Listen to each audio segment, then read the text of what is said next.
Welcome to Ratna's recipes. నేను ఈరోజు చాలా ఇష్టంగా పిల్లలు తినేటట్టు ఈజీగా చేసే ముందుగా పాస్తాను ఉడికి పెట్టుకొని పక్కన పెట్టుకోవాలి. ఇప్పుడు ఒక బండిల్ ఆయిల్, జీలకర్ర, చిన్న ఉల్లిపాయ వేసుకొని దాని తర్వాత పచ్చిమిర్చి, ఉల్లిపాయలు, బీన్స్, క్యారెట్ అన్నీ వేసుకొని బాగా ఫ్రై చేసుకోవాలి. అవన్నీ అట్లా ఫ్రై అయ్యాక హైలోనే ఫ్రై చేసుకోవాలి.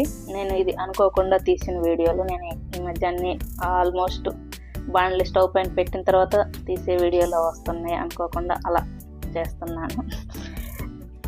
ఇప్పుడు క్యాబేజీ, సాల్ట్ వేసుకొని బాగా కలుపుకోవాలి.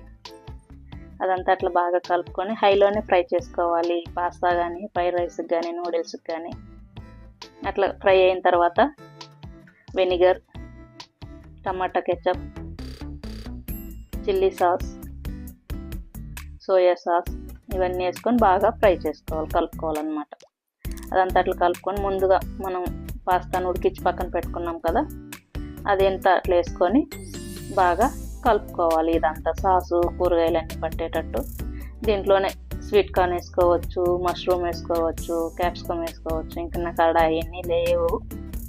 ఉన్న దాంతో అడ్జస్ట్ చేసి టిఫిన్కి పెట్టేసామన్నమాట. అవన్నీ అట్లా బాగా కలుపుకున్నాక